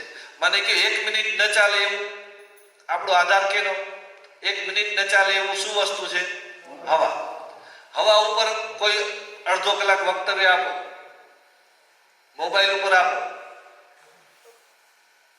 છે કે નહીં? જેના વગર મને 1 મિનિટ નથી ચાલતો એના વિશે મને ખબર જ નથી કે હવા બનાવે છે કોણ, હવામાં કયા તત્વો હોવા જોઈએ, હવા શુદ્ધ કેને કહેવાય, હવા અશુદ્ધ કેને કહેવાય, હવા મારા શરીરમાં કેટલી જોઈએ, આ બધાનું જ્ઞાનનું શું? પાણી વગર નથી ચાલતું. પાણી ઉપર વક્તવ્ય આપો. આપણે જે સમજવાનું છે એ નથી સમજતા, અને જે નથી સમજવાનું એ સમજીએ છીએ. એ આપણો પ્રોબ્લેમનું કારણ છે. તો ગાય છે એ અમૃત આપે છે, તો આપણે નથી સમજ્યા એટલે એ રોડ ઉપર છે. એના ગોબર ગૌમૂત્રને નથી સમજ્યા એટલે એ રોડ ઉપર છે. એ જ રીતે ગ્રામોદ્યોગ છે કે ઘરે બેસીને તમે નવરચના કરો તો એ સામાન્ય કેમ કહેવાય? કોઈ પણ વસ્તુ, બે વસ્તુ મિલાવીને એક સરસ મજાની વસ્તુનું નિર્માણ કરો. નિર્માણ કાર્ય ક્યારે સામાન્ય ન હોઈ શકે. તો ગ્રામોદ્યોગ પણ સામાન્ય નથી. હસ્તકલા પણ નિર્માણ છે કે એક કલ્પના આવે અને એ કલ્પનાના આધારે એક સાકાર કરીને તમે એક વસ્તુનું નિર્માણ કરો. એક માટીનું ઢેફું લીધું અને એને તમે એક નિશ્ચિત તમારી પ્રક્રિયા કરીને એમાંથી એક વસ્તુ બનાવી દીધી. એ સામાન્ય કામ કેમ હોઈ શકે? એક કલ્પના, તમારું ચિત્ર દેખાડો ને મેં એક કાગળ ઉપર દોરી દીધું, એ સામાન્ય કેમ હોઈ શકે? તો આવું ચારે વ્યવસાય આપણા સામાન્ય નથી, પણ એને ઉપેક્ષા થઈ છે. એને નિમ્ન માનવામાં આવે છે, એને નિમ્ન સમજવામાં આવે છે. એના કારણે આપણું ગ્રામ્ય જીવન જે 98% ગામનો છોકરો ગામમાં, ગામનું પૈસો ગામમાં, ગામનું પાણી ગામમાં, આ જે સ્વાવલંબનતા હતી. અને એક સમયે એક સજા હતી, એનું નામ હતું તળીપા. ગામ મૂકે ને તો માણસ રોવે, બાપથી દીકરો નોખો થાય ને તો એ આનંદનો વિષય છે કે સુખનો વિષય છે. પણ આજે તો પેડા બટાય છે, અને જેટલો દૂર જાય એટલે વધુ પેડા બટાય. અમેરિકા જાય તો બે પેકેટ આવે. હે, જો એ અમદાવાદ ભણવા ગયો હોય તો બે પેડા આવ્યા હોય, અમેરિકા જાય તો 4 પેડા આવે. તો આ આનંદનો વિષય કેમ હોઈ શકે? તો આ ગામમાં જ પરિવાર સાથે રહેવું, ઘર સાથે રહેવું, પરિવાર ભેગું રહેવું એ આનંદની નિશાની છે. નાનો પરિવાર સુખી પરિવાર કેમ હોઈ શકે? અને આ સ્લોગનને બધે સ્વીકાર્યું છે. એટલે ખોટી વસ્તુને પણ આપણે સ્વીકારી લીધી છે એટલે ખોટું છે. ભ્રષ્ટાચારને સ્વીકારી લીધો એટલે ભ્રષ્ટાચાર ચાલે છે. એનું સામાજિકરણ થઈ ગયું છે. ખોટી વાતોનું સામાજિકરણ થઈ ગયું. નાનો પરિવાર સુખી ન હોય, મોટો પરિવાર જ સુખી થાય. ખેતી છે એ પરિવારનો વ્યવસાય છે, એ મજૂરો સાથેનો વ્યવસાય નથી. એ પ્રેમ એક ઉછેર છે છોડનો, એ કિરાયેદાર માણસ ઉછેર ન કરી શકે. તો આ પ્રકારે આખી પ્રકૃતિની સંકલ્પનાને આપણે જોવી પડશે. મેં આજે તમને જે વાત કરી કે આપણે ગાયને કેન્દ્રિત રાખશું, પણ ગાય છે એ શેનાથી છે? આખી પ્રકૃતિનો આધાર છે. ને આખી પ્રકૃતિની, આખી જીવનની વાતને હોલિસ્ટિક જોવાની જરૂર છે. ટુકડા ટુકડામાં વાતો કરવી, ખાલી તમે ગાયનો ઝંડો લઈને ચાલશો, શું સક્સેસ થશું? નહીં થાય. તમારે ખેતીની વાત કરવી જ પડશે, તમારે આરોગ્યની વાત કરવી જ પડશે, તમારે રોજગારીની વાત કરવી જ પડશે, બધા જીવોની વાત કરવી જ પડશે, કારણ કે હવા પાણી એમનો આધાર છે. ધર્મની વાત કરવી જ પડશે. તો આ બધાનું સંકલનને જો જોડી રાખે એવી કોઈ હોય તો એ ગાય માતા છે કે જે બધાને જોડે છે, બધાને સમૃદ્ધિ આપે છે, બધાને સુખ આપે છે. એટલે ગામ મૂકવું એ ગામની અંદર જ રહેવું, સાથે રહેવું, આવી પરિભાષા એ સાચી પરિભાષાને આપણે ક્યાંક ખોટી પરિભાષા છે. અત્યારે દેશમાં 2 પ્રકારની ચિંતન, ભારતનું ચિંતન છે એનું નામ છે યોગવાદી વિચારધારા, અને વિદેશનું ચિંતન છે એનું નામ છે ભોગવાદી વિચારધારા છે. તો એક આજે આપણે 75 વર્ષ આઝાદીના ઉજવી રહ્યા છીએ, ત્યારે ભારત શું હતું? ભારતના 25 લાખ લોકોએ જે શહીદી માટે જે લડ્યા, પોતાની શહીદી આપ્યા, ભારતની આઝાદી માટે લડીને પોતાનું જીવન આપ્યું. શેના માટે આપ્યું હતું? ભારત આઝાદ થાય માત્ર પેપર ઉપર, કે ભારત આઝાદ થાય વ્યવસ્થા ચલાવવા માટે, કે ભારત આઝાદ થાય પોતાની મૂળભૂત વાત ઉપર, પોતાના ચિંતન ઉપર આવે. મારી ધર્મ, મારો સંસ્કૃતિ, મારી વિચારધારા ઉપર જ્યારે જીવું ત્યારે હું આઝાદ છું. હું જીવું છું કેવું? અંગ્રેજી વિચાર છે કેવા? ભારતીય. તો આ આઝાદી નથી. આપણે વાત કરીએ ધર્મની, જીવીએ વ્યવહારમાં હોય અધર્મ, તો વાત કેમ આઝાદીની કહી શકાય? અને જે ભારતીય ધર્મની વાત છે એ જો શિક્ષણમાં ન હોય તો આ શિક્ષણ આઝાદીનું શિક્ષણ થોડું કહેવાય, એ તો ગુલામીનું શિક્ષણ કહેવાય. આપણો પહેરવેશ છે એ ભારતીય ચિંતનનો ન હોય તો એ આઝાદીનું થોડું કહેવાય. આજે પણ જો આ દેશમાં કોટ ટાઈને મુખ્ય માનવામાં આવે તો એ આઝાદી નથી. તો આઝાદીની લડાઈ હતી વિચારધારાની. ભારત ક્યારે પણ, એક વાત સ્પષ્ટ કરું કે ક્યારે પણ ભારત જમીનના ટુકડા માટે લડ્યું નથી. ભારતના અનેક ટુકડા થયા, ભારત ક્યારે બોલ્યું નથી. ભારત છે એ હંમેશા પોતાની જે અસ્મિતા છે એની પ્રોપર્ટી માત્ર ને માત્ર વિચારધારા છે, એના શાસ્ત્રો છે, એની સમજણ છે. એ સમજણને જાળવી રાખવા અને પકડી રાખવા માટે લડાઈ લડ્યું છે. ત્યાં બાકી લડાઈ એકે નથી. અને બાકી દુનિયાને એ પોતાનું પરિવાર માને છે. વસુદેવ કુટુંબકમની વાત છે. ભૌગોલિક દિવાલની લડાઈ ભારતની હોઈ જ ન શકે. આ દેશની અંદર બધા જ ધર્મના લોકો આવ્યા, શક આવ્યા, હુણ આવ્યા, યહૂદી આવ્યા, પારસી આવ્યા, મુગલ આવ્યા, અંગ્રેજ આવ્યા, બધાના ધર્મ જુદા હતા, પણ આ ભારતની અંદર બધાને પ્રવેશ મળ્યો હતો. પ્રવેશ નહીં, બધાને પોતાનો ધર્મ પાળવાની આઝાદી પણ મળી હતી. ક્યારે પણ એનો વિરોધ નથી. આપણે પથ્થર પૂજનાર છીએ, મને કે માણસ વિરોધી હોઈ શકે ખરા?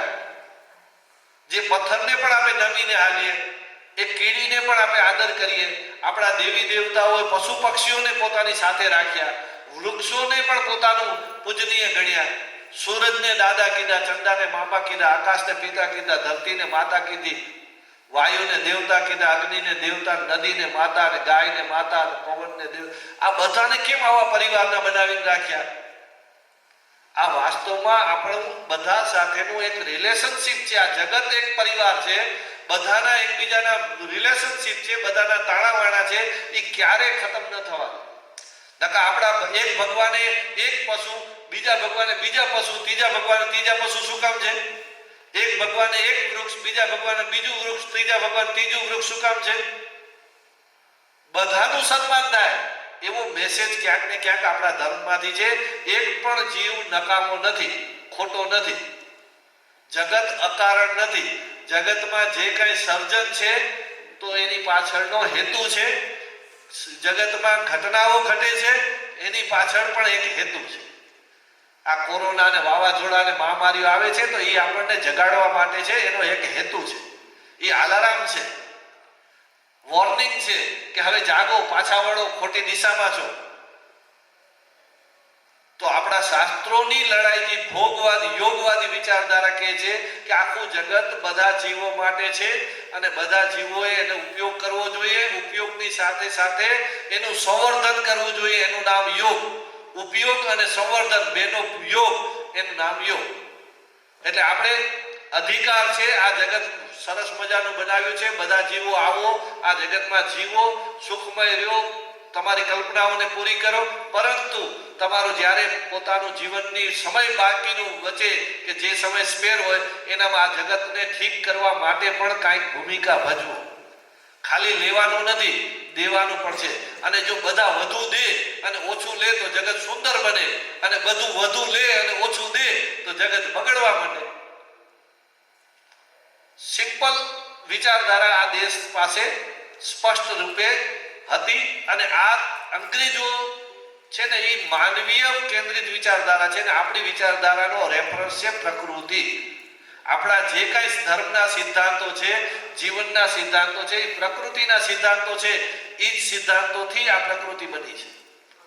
પ્રકૃતિ શું કહે છે કે બધા માટે છે, વિકેન્દ્રિતતા છે. કે દિવસે બે લોકો મોટા થાય, બાકીના ગરીબ રહે તો એ શું થશે? તો નક્સલવાદ ને આતંકવાદ પેદા થશે.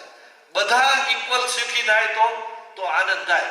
મારું ભગવાને હૃદય જ એવું બનાવ્યું છે, માણસનું હૃદય જ એવું બનાવ્યું છે કે સામે જો રોતો હોય ને, પોતે ગમે એવો કરોડપતિ હોય તો રોવા મંડી જ જાય.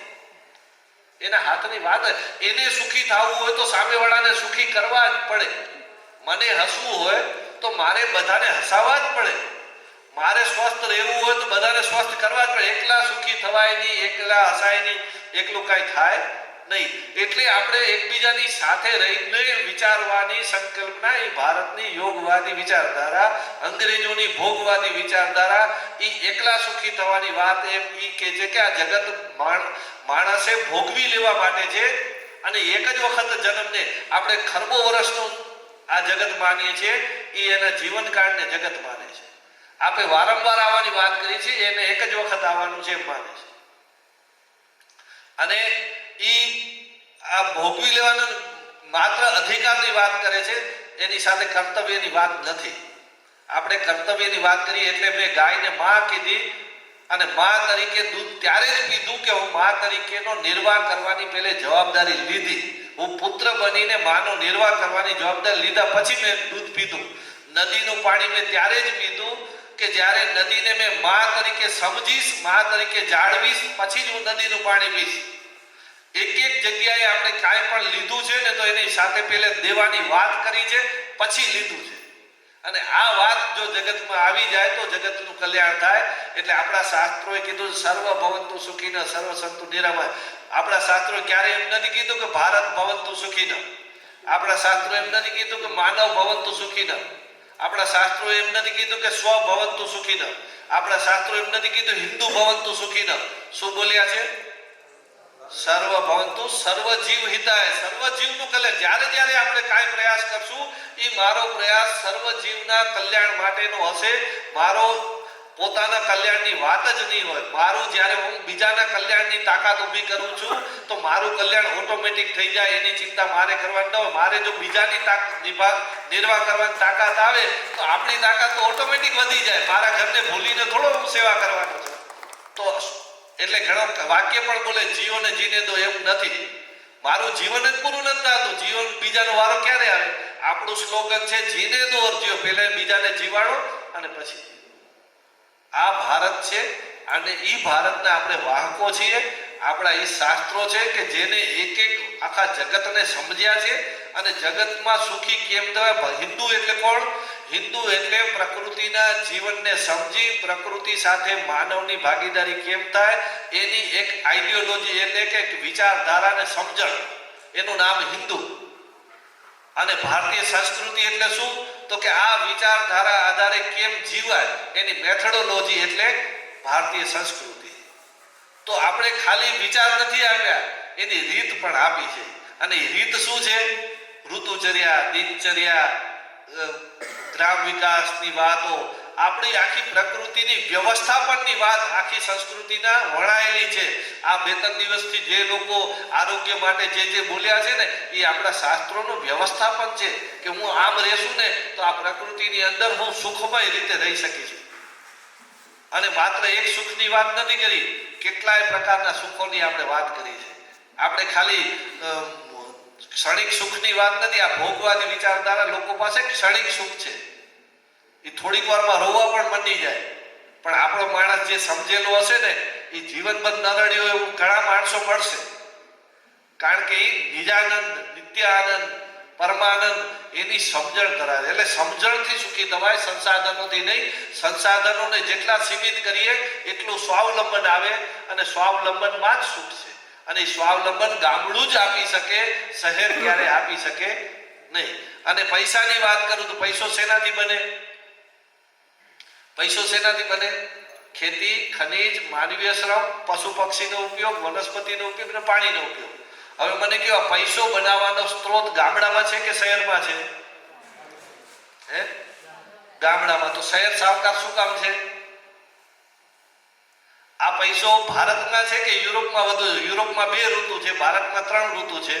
તો પૈસો બનાવવાનું ઝાડ અને કુદરતી રિસોર્સ ભારતમાં છે કે યુરોપમાં છે? તો ભારતનો રૂપિયો નીચો શું કામ છે? એક જ કારણ છે, ગામડું કાચો માલ વેચે છે, શહેર મૂલ્યવર્ધન કરે છે એટલે પૈસા બધા ઉપાડી જાય છે. ભારત કાચો માલ વેચે છે, યુરોપ મૂલ્યવર્ધન કરે છે એટલે એનો રૂપિયો ગણો 100 ગણો ઊંચો છે. આપણે આપણા રિસોર્સ, ભૂ સંપદા, જલ સંપદા, વન સંપદા, ગો સંપદા, ઉર્જા સંપદા, જન સંપદા, આ 7 પ્રકારની સંપદાઓ જે છે એ સંપદાઓને આપણે ઓળખી એમાંથી આપણી જરૂરિયાતની પૂર્તિ કરવી અને એમાંથી આપણે જે પણ જરૂરિયાતો માટે વિશેષ સમૃદ્ધિ પણ એમાંથી મેળવવી. આનું નામ છે ગ્રામ્ય વિકાસ. જેમાં સુખ જીવન પણ હોય, એની પ્રાથમિકતા હોય, આત્માની પણ પ્રાથમિકતા હોય અને પછી છે સુખ સુવિધાનો પણ જેટલો વિકાસ કરીએ અને એ પણ કોઈનું પણ વિનાશ કર્યા વગર જગતનું સારું કરીને સારું થાય એવી આખી આઈડિયોલોજીનું ભારતનું ગામડું જે પેલા હતું એવું તેની સાધનો વગર હતું. આજે સાધનોના યુગમાં ન થઈ શકે. કેમ ન થઈ શકે? થઈ શકે ને. આપણા ઋષિ મુનિઓ દિલ્હીનું અક્ષરધામ નીચે મંદિર છે, એના નીચે પ્રદર્શની છે, ભારતનો પરિચય છે. એ જમાનામાં ઓપરેશનો પણ કરતા. આપણે એલોપેથીની શોધ નથી કરી, એનું કામ આવડતું નહોતું એમ નહોતું. આપણને બીમાર ન પડવાનું જ્ઞાન હતું એટલે આપણે એલોપેથીની શોધ નથી કરી. એટલે એ જમાનામાં પણ સર્જરી આપણા ઋષિ મુનિઓ કરી છે. વિદેશ વેપાર કરવાની પણ નીતિ છે, લડાઈની પણ એક નીતિ છે, એનું પણ એક શાસ્ત્ર છે. હથિયારો બનાવવાથી માંડીને પોતાના જરૂરી રાજાના મહેલમાં કઈ સુવિધા નથી. તો ભારત બધું જાણતું હતું. ભારતના મહેલોમાં તમે જોઈ આવો, જે આજના લોકો પાસે મંદિરોમાં અને મહેલોમાં સુવિધાઓ આજના લોકો પાસે નથી એવું કલા કારીગરી હતી, એવા સ્થાપત્ય હતા, એવા બિલ્ડિંગ બાંધકામો હતા. તે દિવસે આ હાઇડ્રા નતા, પણ તમે જુઓ પથ્થરો ક્યાં ને ક્યાં પહોંચાડ્યા છે. તો એ કયું હતું? તો માણસની અંદર એક તાકાત હતી, કલા હતી. એ કલા પાછી આજે કેમ ઊભી ન થાય? આ પ્રયાસ આપણે કરવાનો છે. આ ગાયની સાથે જોડાશું એટલે આ બધું ભારતનું ચિંતન ચાલુ થશે, સાચા જીવનનો પથ ચાલુ થશે. એટલે ગાય આધારિત ગ્રામ વિકાસ, જેમાં જીવન સુખ સમૃદ્ધિ બધું પરિવાર ભેગો રહે. સૌથી આનંદ કેમાં રહે? પરિવાર ભેગો રહે એમાં હોય. વિદેશ જવું ન પડે, આપણા ગામમાં ને ગામમાં રહીને કરી શકાય. તો સંસાધનોના યુગમાં આની ગુણવત્તામાં સુખ વધવું જોઈતું હતું. એની બદલીમાં આપણે અંગ્રેજોની વિચારધારા પાછળ ચાલી, અંગ્રેજોના શિક્ષણ પાછળ ચાલી, આપણા શાસ્ત્રોને આપણે ખાલી પૂજનીય માન્યા, એનું આપણે પઠન ન કર્યું, એનું આપણે જીવનમાં ઉતાર્યું નહીં. માત્ર એને ધાર્મિકતામાં એક પક્ષ ઊભો કરી અને સાઈડમાં મૂકી દીધા. એમાંથી આપણે બહાર આવવું પડશે. આપણા શાસ્ત્રો સામાન્ય નથી, ભારત સામાન્ય નથી, ભારતનું ચિંતન સામાન્ય નથી, ભારતીય સંસ્કૃતિ સામાન્ય નથી. આપણે બધા એવા એક વાહકો, આપણે એવા પથદર્શકો મળ્યા છે, રામ ને કૃષ્ણ, એને આપણે સાચા અર્થમાં યાદ કરીએ. આજે પણ આપણે આઝાદીને યાદ કરીને આવતા 25 વર્ષમાં આપણે હજુ કેમ ભારતનું મૂળ તરફ જઈએ, ત્યારે આપણે શહીદોને આઝાદી કીધી કહેવાય. રામનવમી ત્યારે જ ઉજવી કહેવાય કે રામના આદર્શો આપણા જીવનમાં ઉતરે, આપણા પરિવારમાં ઉતરે, આપણા સમાજમાં ઉતરે, તો રામનવમી ઉજવી કહેવાય. જન્માષ્ટમી ત્યારે જ ઉજવી કહેવાય કે ઘર ઘર ગાય બંધાય. કૃષ્ણ ભગવાને કીધું કે ગાય આધારિત જ મારી આ જે વિકાસ છે એ ગાય આધારિત રહ્યો છે, તો ગાય આપણા ઘરમાં બંધાય તો જન્માષ્ટમી ઉજવી કહેવાય. બાકી ખાલી મીઠાઈ ખાઈએ, ફરવા જાય ને સારા કપડાં પહેરી અને ઉત્સવો એ છે ને આપણી સ્મૃતિ છે. ઉત્સવો એમ જ નથી. એક એક ઉત્સવ છે એક એક વ્યક્તિને લગતા છે, એક એક ઘટનાને લગતા છે. એ ઘટનાને વ્યક્તિઓએ આપણને આગળ સુખનો રસ્તો બતાડ્યો છે. એટલે એ ઉત્સવો આપણે યાદ કરીને 5,000 વર્ષથી આપણે યાદ રાખીને બેઠા છીએ. આ એક આપણી મૂડી છે, આ એક આપણું સાચવણું છે, પણ એનો ઉપયોગ નથી થતો. એ દુઃખની વાત છે. સાચવણી ખૂબ છે, પણ સાચવણીનો ઉપયોગ થાય એવું આજે આપણે કરીએ. એટલે માત્ર તમે અહીંયા આવીને ગાયની વેચા પ્રોડક્ટો શીખીને સ્વાવલંબન તરફ જાઓ એટલું નહીં, પણ એક મનમાં એક મોટી વિશાળ સંકલ્પના કરો. વિચારને વિશાળ બનાવો, કાર્યને વિશાળ બનાવો. કાર્ય ભલે એની શરૂઆત તમે નાનકડી કરો, વિચારો વિશાળ, શરૂઆત કામ છે ને નાને પાયે ચાલુ કરો. આપણે કહે વિઝન મોટું રાખવું જોઈએ, કાર્ય ભલે નાનકડું કરીએ, પણ એક દિવસ એ વિઝન હશે તો આ કાર્ય છે ને એ વિઝન સુધી પહોંચશે. એટલે આજે તમને આ જુદા જુદા લોકોએ આપીને એક તમને દ્રષ્ટિ નિર્માણ કરવાનો પ્રયાસ છે, એક વિઝનરી બનાવ્યા તમને. આ ભારતનો પરિચય, આપણી સંસ્કૃતિનો પરિચય જે અમને ક્યાંક કામ કરતે કરતે 5-10 વર્ષમાં મળ્યો છે, એ તમારા સુધી પહોંચાડવાનો અમે એક પ્રયાસ કર્યો છે.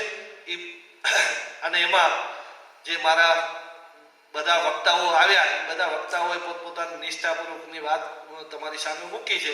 એને તમે વાગોળજો, ગાયનો સ્વભાવ તમારો બનાવજો, કે સીધું ઉતરી ન જતા એને થોડું વલોણું હલાવજો, તો એમાંથી માખણ બનશે ને લોહી બનશે, અને એ આપણને ક્યાંક આગળ કામ આવશે. એવી ભાવ સાથે અસ્તુ. ભારત માતા કી જય. વંદે ગૌ માતા.